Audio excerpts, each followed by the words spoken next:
This is episode 1543 of the Permaculture Podcast with Scott Mann, a listener-supported program. If you enjoy this interview or any of the others from the archives, help me keep the show going and growing by visiting the Contribute tab at thepermaculturepodcast.com. My guest for this episode is Joshua Peace Seeker Hughes, an American permaculture practitioner living and farming in Costa Rica. His work there, which forms our discussion today, includes issues of land preservation through bottom-up solutions, regenerative resource-based economies, divestment, changing our lifestyles, the real wealth in resources versus the illusion of money, and how we are in a period of transformation that requires transitional ethics. Let's go ahead and jump right into it with Joshua Peace Seeker Hughes. I'll join you afterwards with information on how you can enter for a chance to win a permaculture design course at his farm in Costa Rica, my thoughts on this episode, and the upcoming release schedule. How's everything in your neck of the world? Not too bad. We're finally moving from what seemed like a blistering summer into a cool fall. The weather is just delightful. We're still holding in an eternal spring with actually almost no rainy season this year. Yeah, El Nino is doing a number on Costa Rica. So, but that's why we're planting trees, maybe try and help control that weather a little bit. Has there been a lot of deforestation in that region? I bought a farm in like the worst part of Costa Rica for that. I wanted to be in a place where I could start from something that was destroyed. So I bought an area that was pretty much all cattle and tobacco over the years. And now, as the jungle was finally coming back, and there's been a lot of nice programs they've been doing, in the last 2 years, palm oil has been creeping up into the mountains from the beaches. So now I'm watching jungle get burnt down to put in palm oil. It's just like a documentary from Indonesia or something I'm seeing in front of my face. So I've been really engaged in the last year in trying to create a new option to stop that. Is that then an engagement to deal with the economic issues that are causing people to raise palm oil, or are you focusing more on the ecological side, or is it kind of a mix? It's both for sure, but it's not even people raising it here. It's companies from out of the country. So I wish it was even my neighbors growing it. I'd have less to complain about. So it's like Mexico City groups come down here and are buying up what should be jungle and stuff that's actually so steep it should have never been anything but jungle. So my neighbors are selling it because they have no way to earn a living here. Urbanization has really taken a toll on this place. And the free trade deals came in over the last years as I was here. CAFTA. We introduced Walmart, and now Walmart's everywhere. They own everything here. And so it's really, I'm seeing a transition quickly, and I've kind of been through this because I've been very politically engaged for 20 years. It's something we're trying to hit from all angles. So yeah, we're figuring out how to do it with a mix of reforestation and like local cottage industry and medicinals and things that the jungle does well. I had hoped that homogenization of culture and exporting from the global north had been slowed down, but it sounds like it's just as quick as ever. Well, I mean, a lot of the like palm oil is really attractive. It's a lot of gallons per acre each year, so very extractive. Of course, it removes all of our resources here. And if this was a product that was like getting rid of diseases in the north, it'd be one thing, but this is a product that's causing diseases. So it's really not healthy for anybody, and it's just a centralization of wealth I see happening right here. So, and this country is one of the countries that's very stable for owning things, so that's attractive to people. Other countries around us have like fallen into war and changed leadership and changed models so much that people aren't comfortable investing in like Nicaragua or Honduras and stuff like that. So Costa Rica has been stable, but that's now becoming kind of the problem. That stability provides a lot of opportunity for people to come in and use Western investment models. Yep, that's correct. And it doesn't do anything really for the locals except, well, no, they displace the locals completely because Nicaraguans will work for $1 an hour here instead of the minimum wage, which is only $3 or $4 an hour, but still it's undercutting the locals in every way. They're selling their land, which is forcing land prices up too much for locals to come out and do any projects. But then at the same time, it's not enough to really set them free. Like my neighbors they were about to sell 125 acres of beautiful jungle and like farming land for about $200,000 to some palm guys. And it worked out to where each person in their family would have gotten a couple $1,000s. for giving up a farm they'd owned for 80 years. It's really on those of us that can do something to try. And I've got the ability so far in life to like pull in energy from outside the country that's doing it for the right reasons. A lot of permaculture folks. So we just bought 2 farms in the last year to stop it, and I'm on the path to do a few more in collaboration with the locals, not just buying them for foreigners, but keeping the locals on their land with foreign help, not loans, foreign like assistance and investment. So it's worked okay that way, and I'm helping keep the locals that want to stay on their land out here. It makes me think about land and development here, where I am in Pennsylvania, that there are a lot of folks who will just come in and there will be, a 100-acre farm, and they'll offer the farmer $100,000 an acre and just buy it up. And there's no, those kinds of numbers make it very difficult to remain on the land. Yeah, yeah. And here I wish it was that big. If it was that big, I wouldn't even complain, because at least my friends here would be able to set their families up. But they're giving up their one chance at not just being like living in a city somewhere with no resource. They're giving up their one chance for really just a nice car one time. And that's happened down here. And so what I've seen in this country is I've seen the wealth come in, buy the farms, but then at the same time there was a free trade deal that knocked the taxes down on imports. So everybody sent all that money straight back to Wall Street for cars. So there was like a transfer of wealth here that happened very quickly. And you can see it. The jungle's paying for it, because if you don't live here, you don't have to care what happens to the water and the erosion. And, every tree is holding like 100,000 liters of water in it. And when they come out here and get rid of them, we end up with drought and landslides, and our springs stop working. It's a really direct effect here. I can feel it almost immediately when someone comes in that doesn't care or is invested in the local community. There was a recent conversation that I had, and we were discussing how the globalization has concentrated a lot of the externalities outside of Western cultures into the rest of the world in a way that very often are invisible to the consumers and other people living in those societies. They just go to, again, as an example, Walmart, and they buy something without thinking about where the cotton was grown to make that t-shirt, or where the oil was extracted for those plastics. And so we've concentrated many of the benefits of human advancement in just a handful of countries and cultures.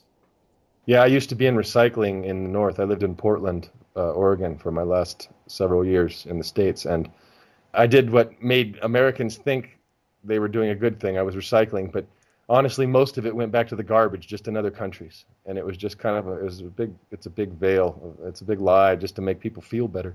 So even the things that we think we're doing better, they're actually hardly doing better. I think when I was there, something like 5% of the bottles I was actually touching were being recycled. Because a lot of the good things like recycling aren't subsidized, like those externalities are subsidized for Walmart. They get to come here and they get tax breaks for building, and they get tax breaks for doing things, while locals get no breaks. And it's interesting. And it was a very quick thing I saw here, because I saw free trade happen. It happened the year after I got here. And most of the population was against it, but enough of them in the cities thought it would be good to have lower taxes on imports that short-sighted, I want to buy an iPod for a little cheaper, just cost all their neighbors their jobs. It's an interesting thing to try and change without having I don't really want to get too involved in politics. I'm not from this land. But that's the way I've seen to change it now, is to try and get in at the bottom up and find the farmers and the people that want to do stuff, and then assist them. Bring in some, I don't want to call it subsidy again, but bring in some new energy into that area, because it's been really lacking. And where we live, again, isn't for the types that want to come here and live on a beach. We're in the middle of the jungle, farmland. So there's a certain type of person that's lived here. They've really have thrived from their land over the last 80 years. So it's really tragic to watch them kind of give up. But you couldn't grow tomatoes in this country for the last 10 years because Walmart tomatoes were pennies. And until they got here, much like NAFTA did to the Mexican farmers, it's done it to us now here in short order. How long have you been living in Costa Rica? Almost 10 years. Why did you make the decision to move there? They don't have a military. I wanted to be somewhere in the world where I didn't have to spend half of my day working to build bombs, because I was making good money as a young man in Portland. I was doing recycling and confidential shredding services right at the time when 9/11 happened. So it was really a sweet time for security businesses. But I got very engaged in politics in 2002, and I spent the last few years trying to redirect where my funds were going, and it wasn't working. So this country is one of the few places in the world that doesn't spend its money on military. I like that. And I really wanted to experiment with kind of the eternal spring we do have here and see what was possible in getting back to the land, homesteading, that kind of movement. And this has taught me a lot about that. I didn't envision myself being a farmer forever, but I wanted to understand the whole process. And so this place has been a very valuable lesson there. And I didn't even know the word permaculture when I got here. So I learned that about the third year in. It changed my life a ton, as you could imagine. Yes. Yeah, I came down here with a bunch of big fat no's. I was like, I'm not going to have slaves. I'm not going to put chemicals on everything. On anything. I'm not going to pay for war. And over the years, I've developed the yeses too. You mentioned slaves.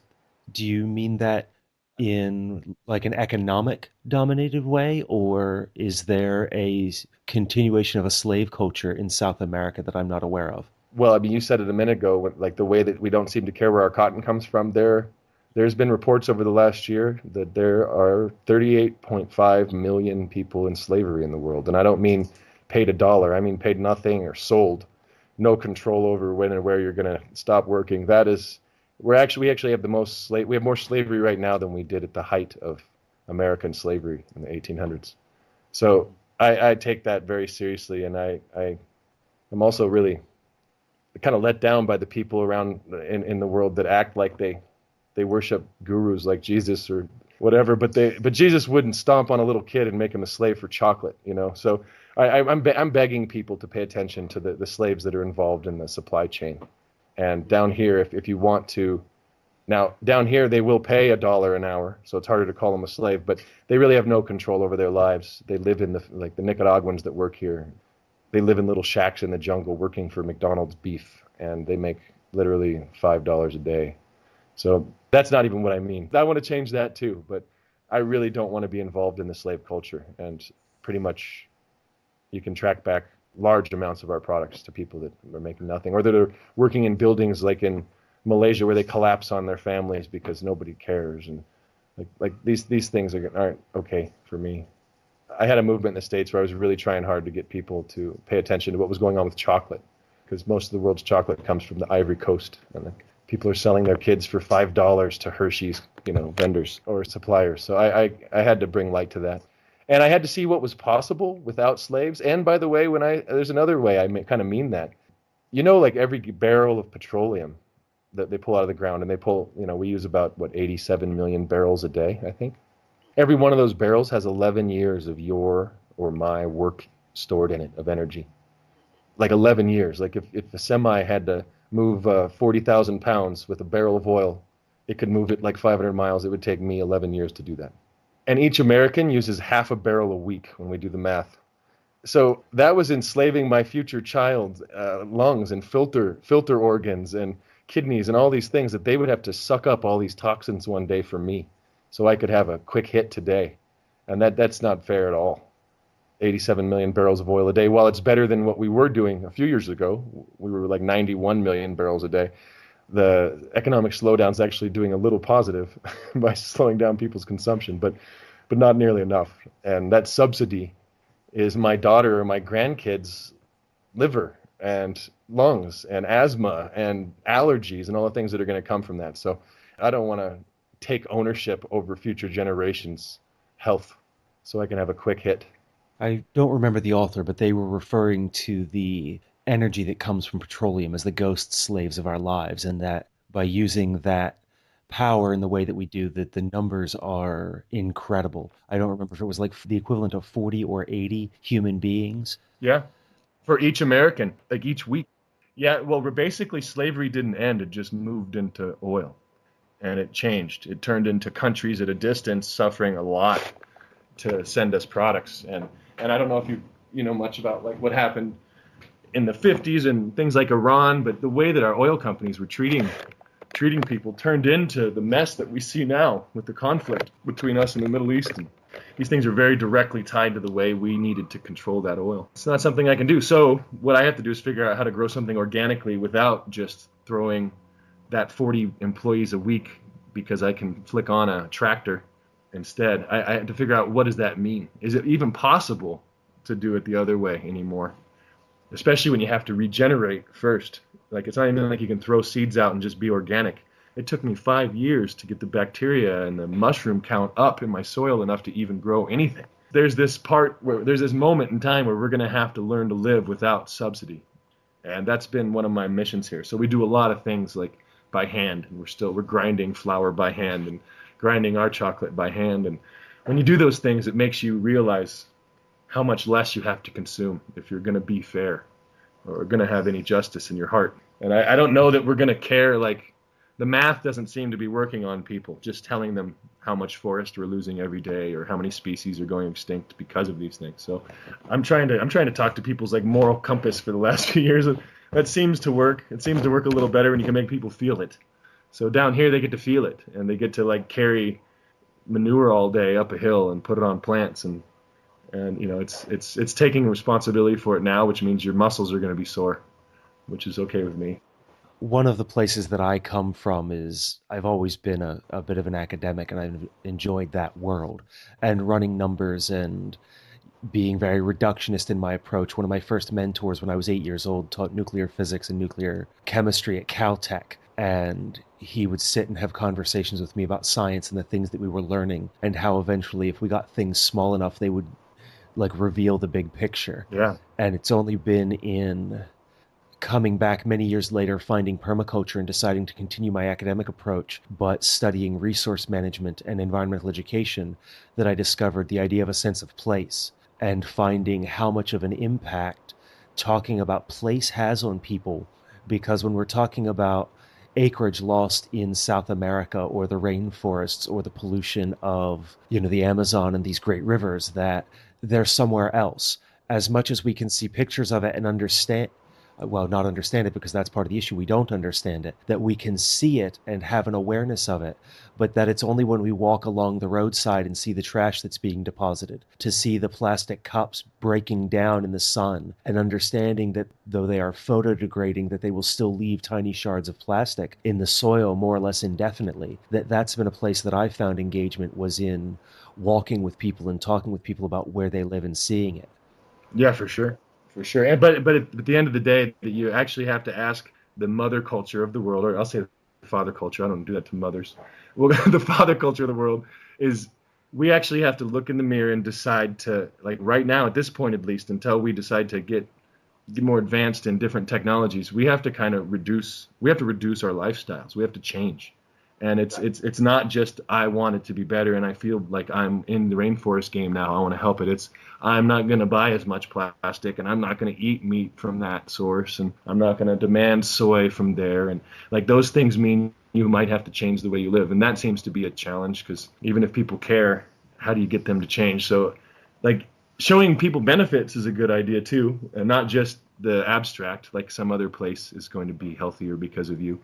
You were saying earlier about economic things. So I've been coming up with ways to really figure out what works really well in the region, which is, the permaculture model, figuring out what it really needs locally, and then getting my friends from all over the world to spend even a few minutes in the jungle, and then they seem to be leaving some of their energy behind. People are deciding to invest in it, and I've been bridging that lately, like getting people's hearts in touch with some actually sound financial ideas, like saving money in the form of a tree that you can take in 20 years instead of saving it in a bank, because the bank by default makes you an investor in deforestation somewhere. Even if you're earning 2% in a CD, that bank is making money off of some resource extraction somewhere. So getting into the regenerative, resource-based economy is something that seems to be motivating people that I love into action.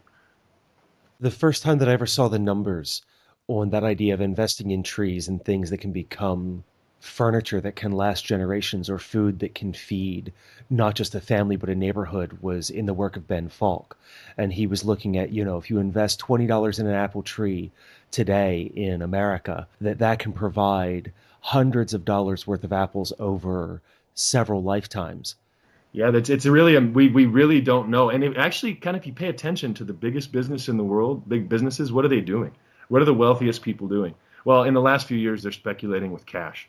Up until then, though, They were controlling the resources, and there's a reason, because they're very, very valuable. And we've taken that for granted. And an acre that we let like Weyerhaeuser take in Oregon, we only charge Weyerhaeuser like $100 an acre to go take the trees from BLM land. They pay. They don't own the land. They rent the right from us to take it and clear cut it. And there's a lot of money in them there hills. And you don't have to go digging for gold. You can grow it.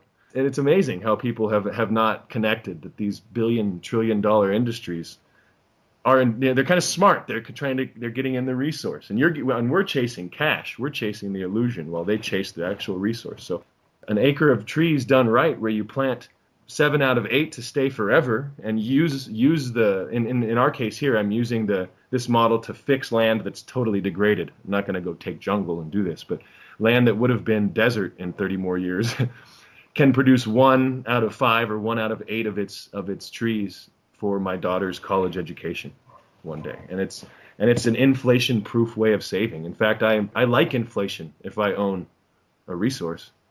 So it's really a bummer that so many people have focused so much on money when it's the illusion. And those resources are right there. And so many of us are already engaged and have families with a little bit of land somewhere, or friends or close to us. And it's, like you said, that apple tree, that might be the new revolution, just getting people to understand food forests and how that stuff can really benefit them. I mean, my leisure time is going up every day now that I've been working on a food forest for 7 years. Every year, I have more leisure time. Every year, that apple tree makes more. But it took seeing it. It wasn't just in books that made me want that. I mean, it made me want it in the books, but I couldn't feel it. Now that I'm eating fresh fruit from the forest and working less, I'm getting it. It's really sinking in. Mine, though, I'm not a great gardener by any means, and I'm still learning a lot about plant propagation. And as I slowly disconnect from a lot of the resource seeking that I had been going through and have the time to inhabit my life, I've had opportunities to trade and barter with friends. And one of the things I've been drinking my way through lately is some elderberry mead that a friend of mine made from my elderberries, but that he fermented for me and then traded me several bottles of it back in thanks for those berries. And it's been a very pleasurable experience to share that with others. And just a few days ago, we were talking about how I have some red currants growing. And he's like, oh, well, I'll need those next year for another batch, and we'll just keep this going. And yeah, it's really an art that we're losing. But it's also an art we're regaining. Some people are really trying hard to get back into this, and it's beautiful. But at what point did, like, when we traveled around the world or we went somewhere new, we wanted that new thing? Now we get somewhere and we're like, I need that same cheeseburger I got at home. That's really boring. Like, it's amazing to go to your place and drink a wine that doesn't come from Napa, and that art is being rediscovered. it's something that, having grown up with a family that cooked a lot, there was a transition in the late 80s or early 90s in my family where everyone was working. Yeah. And it seemed that that was when we really began to homogenize our food within the culture of my own family. That my aunt, who had come from West Virginia with a sourdough starter that was unique to her area, that had a different kind of a bite to it, she would come then and make fried dough from that. Where my grandmother would be buying chickens from a small regional grocery store that was buying from local farmers. And then it was as that supply chain changed and that just in time came, that we were now working for more money to buy the things that were supposed to free us from time. But then it became less and less about my grandmother making lots of fried chicken, and instead my aunt would buy it from someplace and bring it in. What seemed to be those family experiences, that time got shorter. It was no longer 4 to 6 hours of cooking and sharing together. It was, we'll get together for an hour, eat, and leave. Yeah, that's actually one of the biggest things we focused on here is meals becoming like the priority, and teaching young people how to cook again. It's a lost art as well. And eating, and that turns into seasonal eating, which, has an amazing amount of side effects, good side effects too. We jumped away from seasonal eating too around that time in my family. We went from eating what was local to, in the late 80s. Reagan was great, huh? I'm kidding. That whole moment, those 80s, it really sent people on a weird path. We've been out of control since we were born. I was born in 77. But the way that we've changed from food, and from the way our finances have shifted, and the way we think about debt, all these things have come together to make, like, in my mind, kind of madness, actually. If we step back and look at human existence for millions of years and our evolution, we're only here because we collaborated well. We're only here because we shared.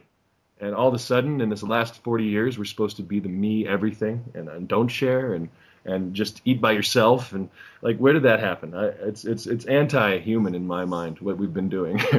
I don't know. We won't make it unless we work together like we did for 3.5 million years to get to this point.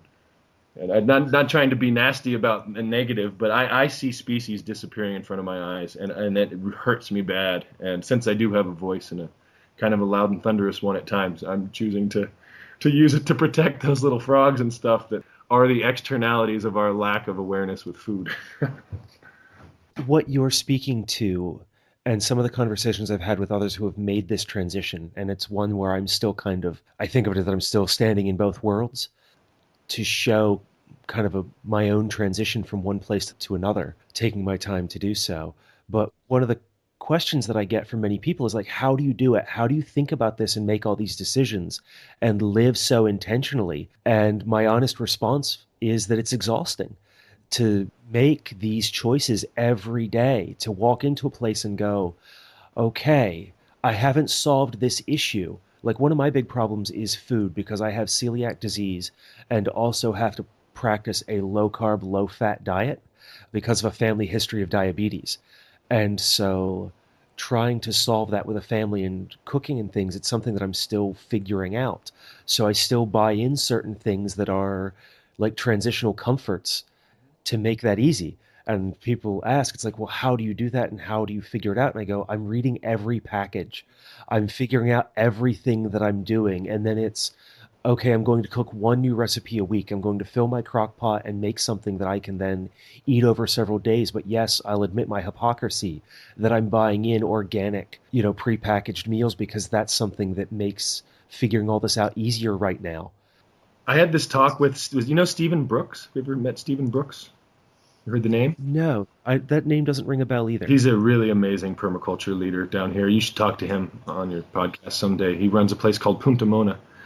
And he's been doing this for 20 years down here, and he's an amazing voice for permaculture. And one thing he told me about what you were just saying is he called it a transitional ethic. We can have transitional ethics. We can't win right now. You and I can't turn on the permaculture switch tomorrow and make everybody listen. So we can't change everything around us right now. It can get frustrating if you're, a go-getter. And I'm learning how to calm down in that transitional ethic. And it means I might need to use this computer that I don't agree with anything that happened to get it to me. Nothing. But without it, I wouldn't have raised $1 million to fix 10 farms in my neighborhood. So there's this transitional ethics that I'm learning. It's not the world we're going to be in, but it's part of breaking down the old one. And I'm going to use the tools that the old world has created to beat it, to conquer it. So I have that same conflict even here in the jungle every day because I can't make everything I need, and I don't want to. I don't think it's about me being sustainable. It's about a community thriving in a way like it should from all of our neighbors in our whole bioregion, in our whole country, and the whole world. I'm way into globalization. I'm just not into the free movement of capital and people get stuck at borders and drown while they're trying to escape from drought or war. The globalization I want lets Syrians go into Germany freely. So there's this moment in time where we're going to have our ethics shift, but we can't beat ourselves up for the things we have to do to live because we didn't do this. You and I didn't do this to ourselves. But there is this interesting thing right now.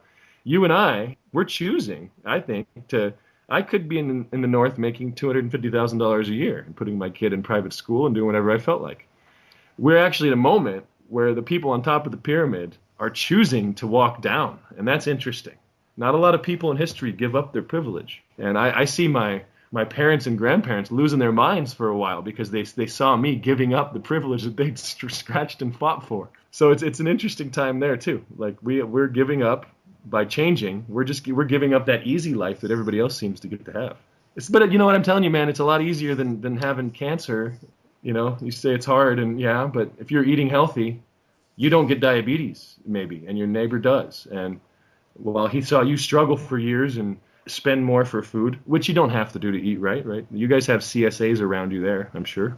We do have CSAs, but there's been a bit of a cultural issue with CSAs regionally. I should say my experience with CSAs recently is that some farms are using CSAs as a way to get their farm off the ground and then are transitioning to selling their quote unquote, I should say, better products to the grocery stores and via the farmers market, and then passing their secondary and lower quality produce and other supplies to their CSA members. So that's been a difficulty. Yeah, I could imagine. I was working with a couple of brilliant ones in Oregon, and that was their focus in the world was this. But it really does matter why the person started it for sure. And that's where the last CSA that I subscribed to, which was awesome, was a Century Farm. They were not organic, though they did use integrated pest management and some other things, but they provided a lot of fruit and vegetables, and they didn't sell to any kind of a regional market. The only place to purchase their supplies was through their farm or via their CSA. Yeah, that's great. I can see the CSA movement, if done properly, is a way that a lot of us can get our permaculture projects off the ground. But we should keep that focus a bit. Because I was working with a place called the Gathering Together Farm, and what they did with their extra produce was start a little restaurant like that. Then that made them fabulous amounts of money. Selling tomatoes as a ketchup is a lot better than selling tomatoes at the Walmart. I've seen how it can be done, so it's hopeful, but then it's also frustrating because some people seem to be, like you're saying, using it just to kick their businesses off. I actually see a lot of hope in that still because there's something like 10,000 farmers markets now. And I don't know if you remember, but in 2000, there was only like 400 farmers markets of consequence in the U.S. So we're seeing a huge shift. Maybe it's not getting televised, I don't think. I can say again from here in Pennsylvania, we went from 2 brick and mortar farmers markets when I first moved to the Harrisburg region in the early 2000s. But since then, we've had a number of outdoor farmers markets really grow, pop-up markets, and they're everywhere. There are probably a dozen that I could name within 20 or 30 minutes of where I live. Yeah, well, we can't just get rid of the old system by wanting it. We have to rebuild the infrastructure. So every one of those little stands is a little more hope that people are transitioning and a little less money that goes into Walmart, and it's beautiful. And that's happening everywhere. My friends and family, a lot of the times people will come do permaculture courses with us or just be here to do internships, and they'll tell they've never heard of a CSA, and they'll actually argue with me about how there's none near them because they've never heard of them. And then I'll go on the internet and find 10 different locations that were within an hour of people that they didn't even know about. So I've been pushing the idea that we need to do PSAs for CSAs, because we can withdraw legitimacy from Walmart, and every second we take from them, I can see the difference here because we're in one of those supply chains. We're where the pineapples come from. We're where the bananas come from. So every time someone switches to eating more local stuff up there, I get to have a little less dirty water here. So I'm pushing hard to get that done, and that's where one of the places I think where you can tell people to put energy right now, not just to have the no, I'm not going to participate energy, but this is one of the yeses. And that really reinforces that idea from the permaculture community of having a bountiful, positive perspective on this rather than a lot of the doom and gloom that we get elsewhere. How can we use the resources we have if we come from a culture or a society that has chased financial capital? Well, how do we put that to good use? Yeah. But it comes down to a lot of changing what you want in your heart too, and thinking like it's a lot different thinking. We've been told that cash is really how security happens. But what is it? Paper money always goes back to its original value, which is zero at some point. So the faith in that was so misguided, and it was short term. Humans really do have no long-term perspective, which is really hard to get that. And to think that dollars and chasing that and saving it in 401ks and all this is the way, and that it's going to work, that's really maybe not looking at the fact that it's all new. It's a new idea. This has been 100 years since people counted on this stuff, maybe 80 that they really counted on it. And that's not history. That's just a little blip. That comfort, we need to check what that means and really open our eyes to what's happening around us, right? Because the numbers actually aren't lying. Most people around us are doing worse all the time. Not to dwell on the negative, but I don't want to do that. I want to pick a new path. I want to thrive, not survive. And that's a big shift in thinking, is being able to maybe sacrifice a little bit of that security that we've learned to feel good about in the last 50 years and actually try and get into the way maybe my Native American brothers had security, where they knew those trees were there and they would walk by that area every year when it was ready to harvest. Like That's the kind of security I think I can count on now. But it did take really studying this and really understanding that negative part, because if there's a landslide coming, I'm not going to not be negative. I'm going to scream and yell at my friends to move. And that yelling may sound nasty. It may be like deep-throated, like, move! It may scare people. It may scare my daughter to hear that. But I would yell to move from a landslide. So I see a landslide with the financial world. It's all bullshit. And it's falling on my friends and family. So that negative thing, while I don't want to dwell, it really does kick me in the butt every morning to remind my friends and my family that they ought to be doing the positive things, like with urgency. Because I think maybe the lack of understanding the 200 species going extinct every day, because it sounds like a negative thing that maybe people don't want to think about. If you don't understand that, maybe your urgency won't be turned on like it could. But I really want my daughter to have wild animals on the planet. I want her to see varieties of trees, not just pine trees. So like those things may sound negative, and permaculture does beg us to look for the good options. But it also, I mean, when people are coming from ignorance, that fire can really move them sometimes. It kind of takes us to a place with everything that we've gone around with in this conversation, in that the place that we find ourselves now is systemic.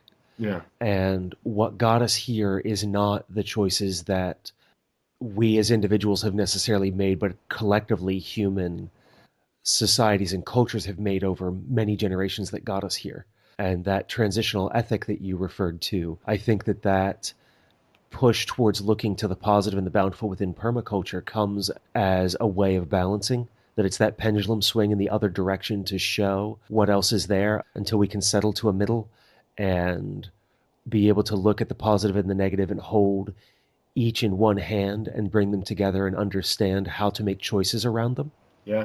But you know, one thing, it's negative. I'm using the word negative less, because if you were feeling bad, you would try and go to someone that knew how to diagnose you. Yeah.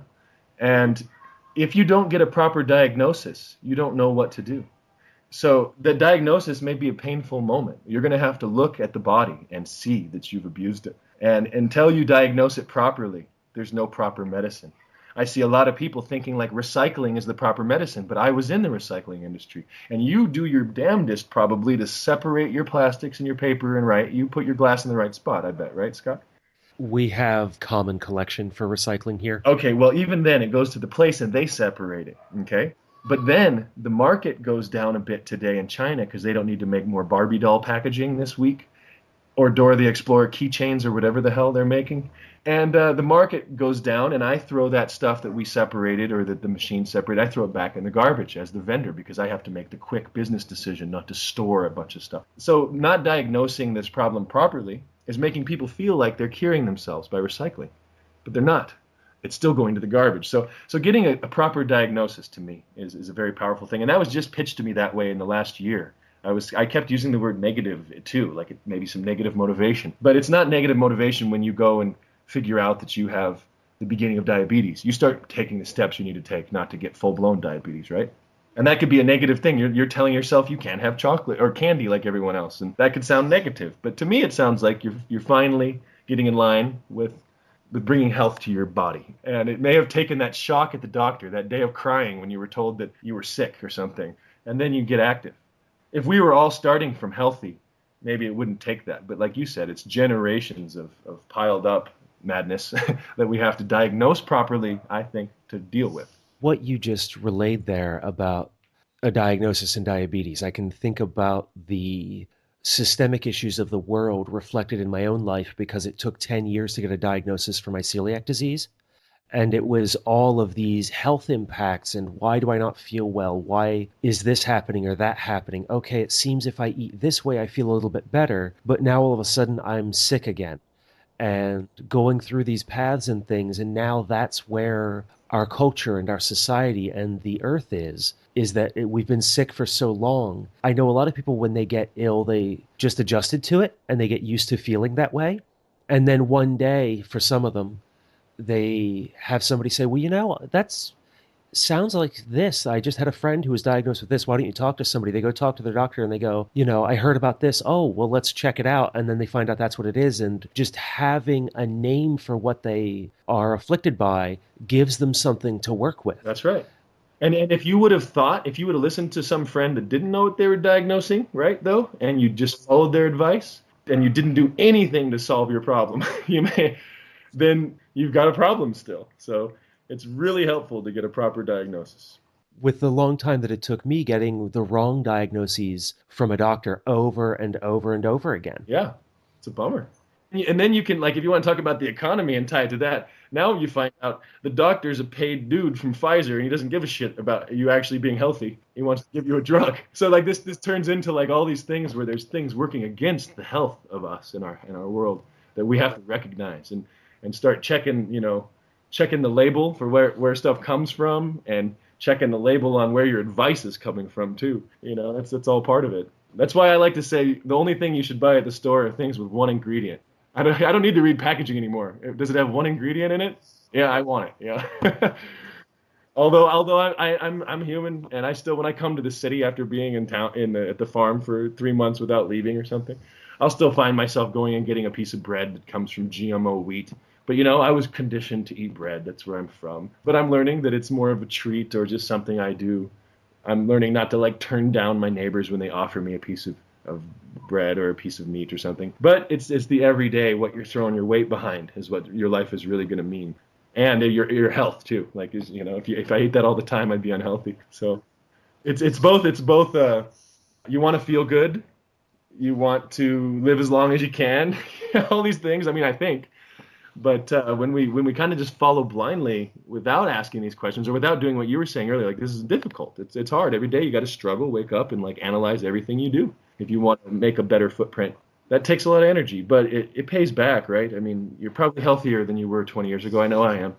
I haven't been to the doctor in 15 years. Haven't had to, but that came at a cost, right? That came at a cost of having to learn and read and you said you're not the best farmer yet. Neither am I. I'm a good coordinator, and I can put good farmers to work at my farm. But I had to really know. I had to really start researching and trusting and finding people that knew what they were doing, because it was such a huge thing to do on your own. I think permaculture is beautiful like that. It's teaching me to start having faith in the wisdom of others that have done this and studied it, and that's a big step too. Through that transition for people, often we hear the idea of meeting other people where they're at, but we also have to forgive ourselves and meet ourselves where we're at and understand the place that we're in and wake up and make those decisions that work for us that day, but do continue to push our boundaries and move us further and further down that road. And one of my instructors, Rico Zook, at my teacher training, my first speech that I gave it was awful. It was just a 5-minute off the cuff on one of the permaculture principles, and I didn't do very well. And I kind of just started beating myself up for it. And he's like, stop. We as human beings are really good at piling on ourselves. And the more that we do that and the deeper it gets, the more then that we have to struggle to get through. Just stop it. Do your best in each moment. And that's what matters. Keep pushing to get better. And don't worry about what you did in the past. Worry about what you're doing right now to make the world and yourself and the community around you better. Yeah, for sure. For sure. And carry the wisdom from your paths forward, but try not to live in it. Live in it. Don't live in it.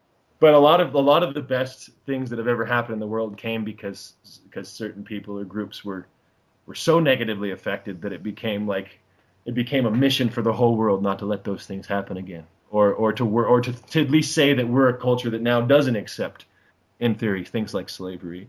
So, I think we're at the point now where we've acknowledged that a lot of our past habits are nasty, and we want to move past them. So now it's a matter of organizing, right, and rebuilding an economy or a local whatever, a local lifestyle that doesn't do those things that we didn't like. That's the hard work, right? That's the long-term coordination. And I find a lot of young revolutionaries coming to my life, coming to the farm, and they really think it's all going to happen today and tomorrow. And it is for them, I hope. But it doesn't mean it's going to happen for the Walmart executive. That's going to take us more work. But for me, I've had a revolution. It's over in my heart. We won, and I'm living like it. There was a moment some time ago in my life where I experienced a crisis, but in doing so, I realized how free I had become in not needing so many things that for decades of my life I had been told, taught, and indoctrinated to believe that I needed. And as I let go of many of those material things and began to really investigate my friendships and become deeply intimate socially and emotionally with people who were close to me already, and then to expand that circle to others, how little I needed. Yeah. And with that really came a deep sense of freedom. Something that you spoke to earlier about making our transitions, and you mentioned about, right now you have a computer. Someone in the middle of an interview one time asked me what would happen if tomorrow all of the electricity went off and I could not continue to produce the podcast and do this kind of a world spanning electronic communication. I said, well, I'd be okay. This is what I do now, but if things change, then so does what I do. And I may love this, but it's not what I have to do. It's just what I choose to do right now. Hey man, soap. You can still grab a soapbox. Go out. If the electricity went off tomorrow, I would be going door to door to my neighbors who live in the development directly across from my house and knock on their door and ask them, can I help you start to grow food today? Can we come together and begin figuring out what do we do tomorrow if the power doesn't come back on? Yeah, that's powerful. And something you said a second ago, it really rung true and it brought something up in my mind. So what you just said about if technology went off, what would you do? And you also said that you kind of dropped a lot of the technology or that pursuit of it and went harder into relationships. Well, I think what money and technology has done is it's made it so you don't have to have relationships. Like I have an uncle who's a real jerk, but he's the best mechanic I've ever met. And in the old world, my uncle lived next door. He's the mechanic, and I would have to like take a deep breath and learn how to communicate with my uncle, and we would do the job. Even if we had challenges, we were a community, and we had to do it. Now, credit and the internet and a million places to go do business makes it so I could sit in my house, be friends with no one, but I could still get all the plumbing done because I can just call a guy and charge it. Going away from and using the technology has allowed us to get away from friends and family and tribe. We needed it until you had a telephone with a credit card so you could get your plumbing done. You had to have a relationship with your neighbors. I see that as an important piece, what you just said, is getting dialed back into friendships. And then you learn that friendships aren't always the best thing. Sometimes it's hard, especially if you do like live together and work together a lot more than maybe most people do in this world now. But you might have to work at it. It means you have to learn how to like take a deep breath, communicate, compromise, things that you might not do in your life when you're just in your little house.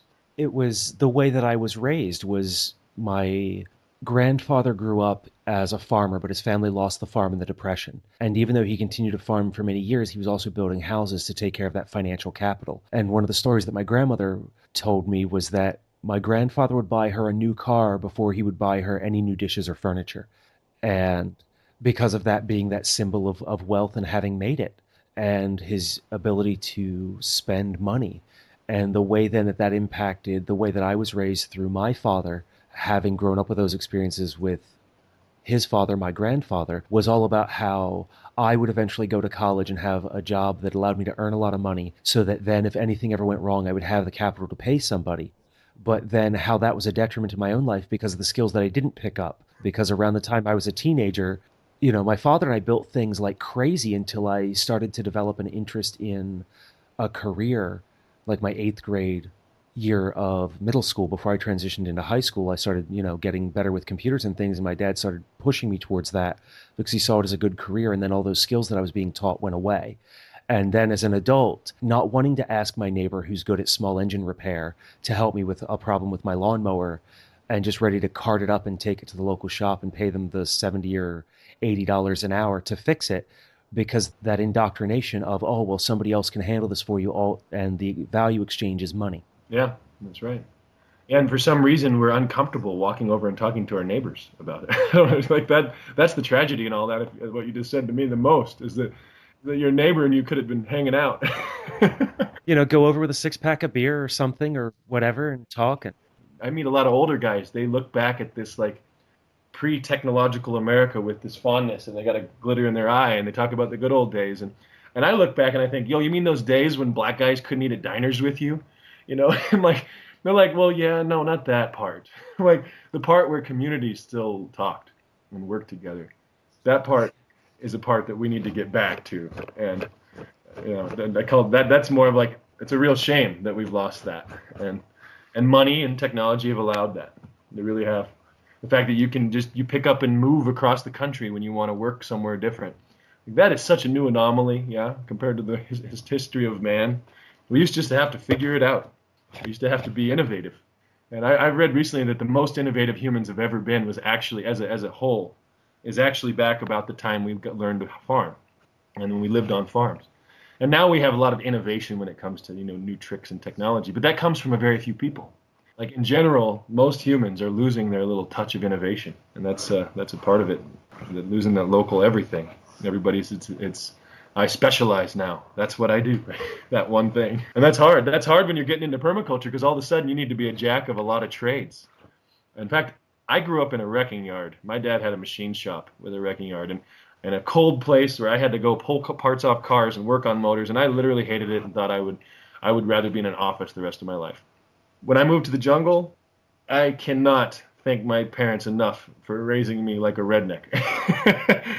I really can't. Like if I wouldn't have had the ability to like flow into challenging things and physical things, like I don't know how I would have done this. I really don't. So that's a powerful thing we have to get into is becoming a jack of more trades and unspecializing a bit. I don't know how I would have gotten through any of the first months without like being able to jump into do some plumbing and jump in to do some building, and like that was such a valuable thing. And building tree houses when I was 8 has done more good for me than the best moments of running a big business in a big city. Like I'm getting more now out of the hammer time I had with my father. And by the way, I'm learning to evolve back into finding those best parts of that businessman in me too. And now that I've got a grounding in what I want to do, those things become great tools. It's something that I go through with some friends of mine who are small business owners, in that until you've owned a business or run a business, there are a lot of things that you just don't understand or know. And cultivating those skills and understanding the networks that are necessary in order to make it work and grow and function meaningfully. But then as you invest in business and grow those skills, the way that they also apply to permaculture, because of the networks of people that we need who have those skills that we don't. Yes, we may be expanding our skills and becoming a jack of many trades, but there's so much out there that we can never know it all or do it all. Lots of teachers out there, lots of people that have already done a lot of things we think we need to relearn or reinvent. I originally come from an IT background with a lot of technology, and with that came an arrogance because it was kind of necessary to exist in that environment, especially because a lot of the work that I did over the years were for people who were very well educated. And when I would walk in to fix a problem, it would be a sense of, well, I have these letters after my name, so you need to listen to me. And I'm looking and going, but I know how to fix your problem. You go do what you do. I'll go do what I do. And we'll come together in a couple of hours when I fixed your problem. We won't have this conversation. And with that sense of like oneness and no, I can do this. I know everything I need to do within this arena. And as I've moved away from that field and get further and further away from it, and age may have something to do with it, the more that I am able to accept and embrace that it doesn't matter where someone comes from, they have something to teach me, and there's something that I can learn. That's a big step. It's when we stop maybe trying to be like teenager, like adolescence. When you actually start gaining, like accepting wisdom, because wisdom might mean you don't have to make the same mistake they did. And that's a beautiful thing, like learning how to accept other people's wisdom. That's a big part of the permaculture too. Especially since so many people that get into this kind of thing, or people that get into starting their own businesses, they have to have what you just said. You have to have like this confidence in your decisions. If you're going to be a small business person, you may not always be right, but when you make a decision, you gotta do it. That may be lacking a lot in like the employee-minded folks. So it's something that people, like you said, when you get involved in a business, you just have no idea what's about to happen to you as you transition from an employee to an owner of something or a coordinator. It's an important step. I think everybody should branch out sometime and do something on their own just to feel all that. Yeah, and then it's easier to step back in and learn to accept people's help once you've tried to do something maybe without. But I tell you, with like permaculture, again, I think a lot of people think permaculture is just farming, right? I get that a lot. It's just the way you do gardening or something. But it's everything. And you know what? I need the best techie guy ever to help create the way we're going to make our blockchain technology work like Bitcoin does for how we create local currency. So I need your IT guy to come out and flourish. It's not something we should get away from, those things that we learned over the last 20 years, and those things we changed to and got away from what you and I might think of as like a more balanced world. But I tell you what, we need to come up with apps that can make local trade easily trackable. And that stuff isn't going to happen from a guy who knows how to dig with a shovel only, or a great mechanic doesn't want to touch any coding, you know. So I'm finding like a lot of those skills, it's not that they died in us or that we want them to die. It's that maybe they atrophy for a while. But we should keep working out those things, because this next world, it's not like the power's going to go off tomorrow everywhere, like your friend said maybe. It's more of like the slow death of the old economy. So we've got this chance to use all the tools we have. And I think your type, people that were in the tech world over the last 10, 20 years, like a lot to offer this next moment to integrate the resource-based thinking with that easy flow of energy and technology, the way the internet could be for us, the way it could be this amazing worldwide journal that ever unfolds every millisecond and could share wisdom. Instead, it's kind of going the way of maybe the barracudas and the big companies, but we can change that. And you know, we need techies to get involved in our mesh networks. We need to pull the internet back into our control. I don't want my friends logging on through Comcast anymore. Like you complain about them spying on you? Well, duh. They take all your information. They can read it. So we need to start our own networks again. We need to get back to the way that it was when you started it, I bet. Like, when did you start playing with, you were playing with C++ in the mid 80s like I was? I came a little bit later into that. I was programming on Apple's using things like Logo and such just as an introduction. And then I was programming with C and C++ in the 90s on Unix systems. But yeah, I mean, that was back when still your internet connections were relatively rare or dial up. Full access to the internet was, my first internet provider was a company that I was paying for like a set number of hours a month dialing in with a modem. I remember a BBS system where we were trading information because the guy who ran the BBS would load a tape up with a whole bunch of data, send it to one of his friends running a BBS up in like the Northeast.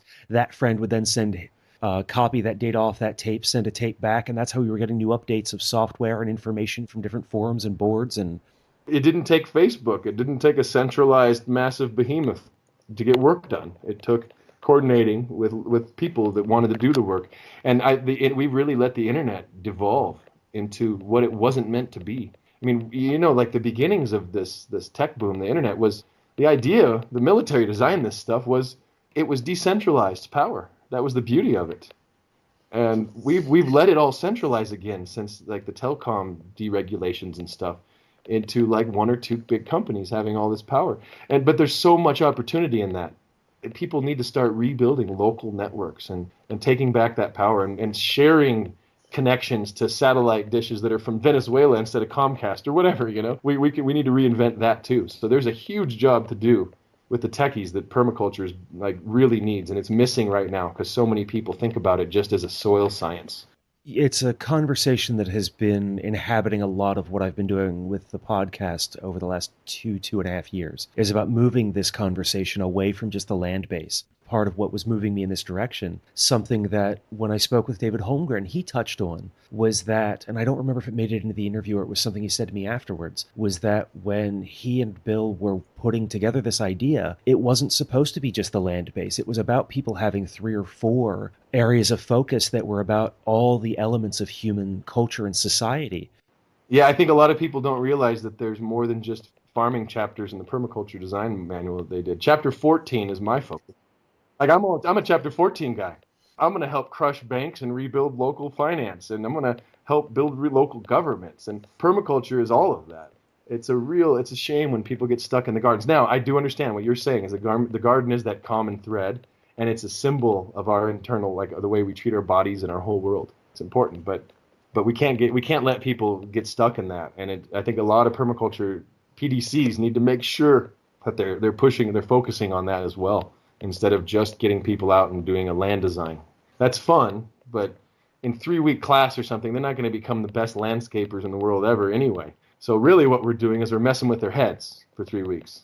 And when I'm going to mess with their head, I want to make sure I mess with it all over. And that most of permaculture is probably going to be in changing your habits in a lot of ways. And that's a lot bigger than a garden.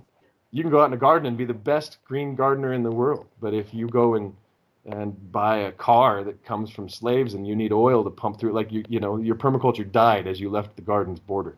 That needs to not be the way. And actually, only 1 out of 20 people needs to be a food producer. I don't want a whole world of gardeners. So we really do need to remember that when we're teaching courses, is that we're trying to create one farmer, and maybe they're all the farmers in that room. Maybe they all came because they want to be farmers.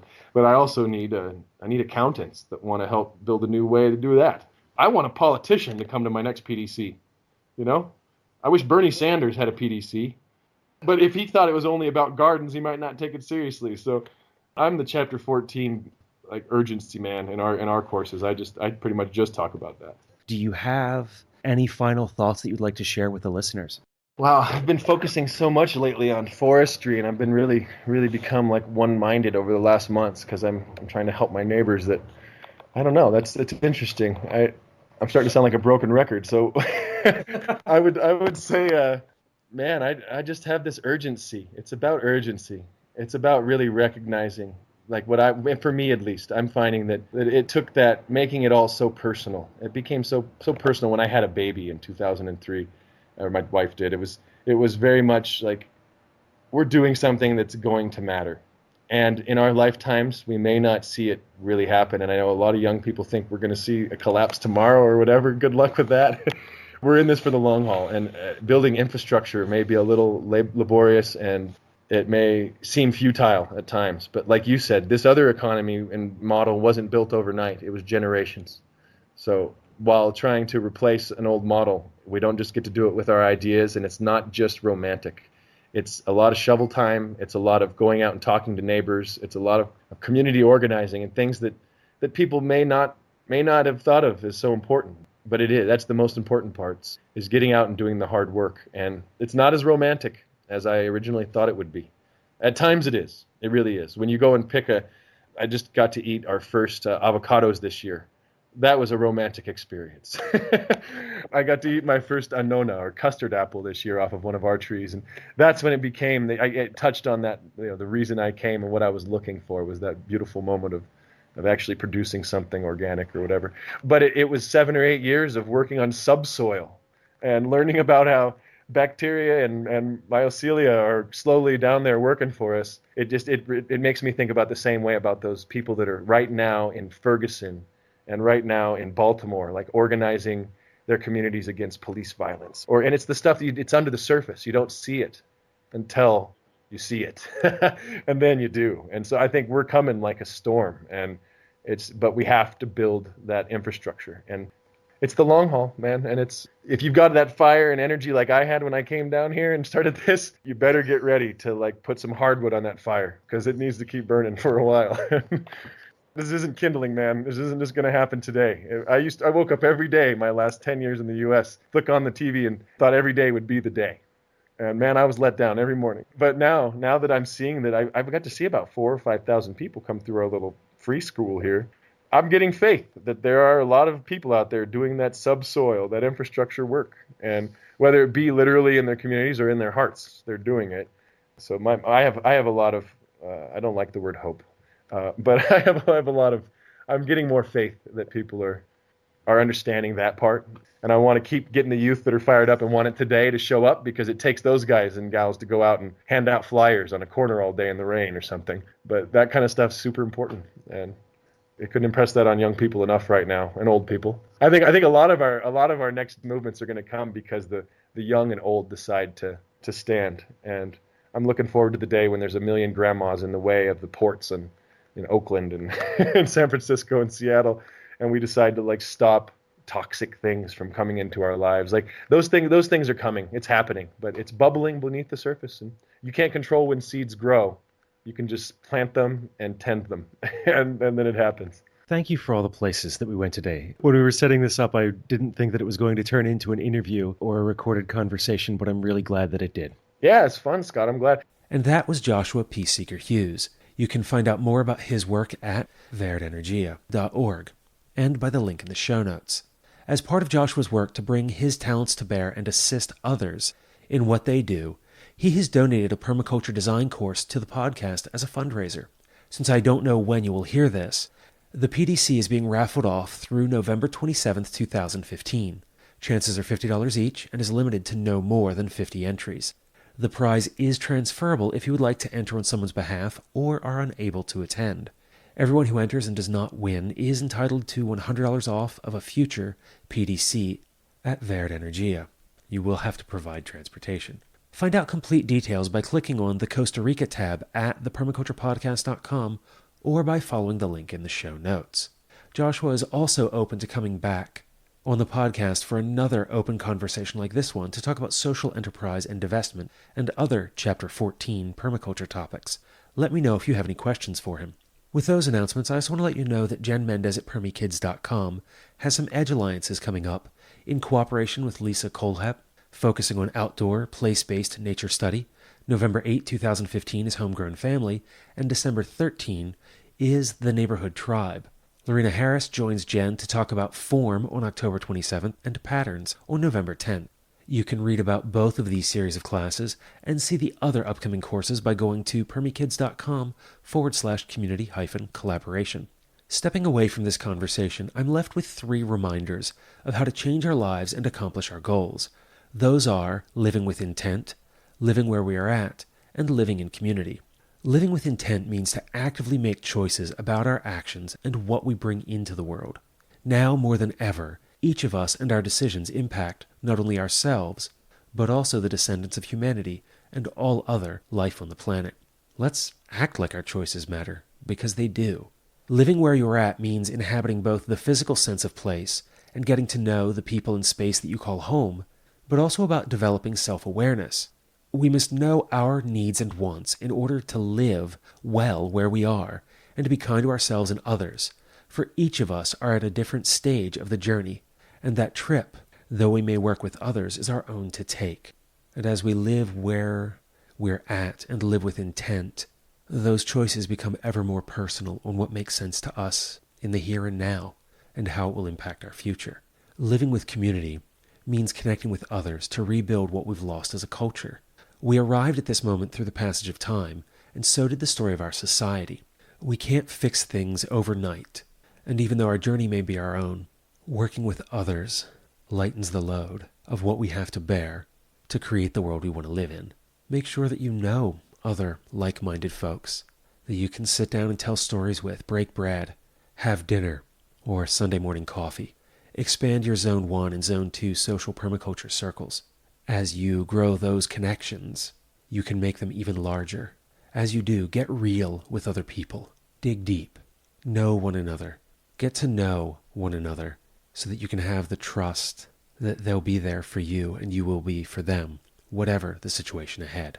Those are definitely abbreviated versions of those ideas, but something that I still continue to develop and will be coming back to sometime sooner rather than later.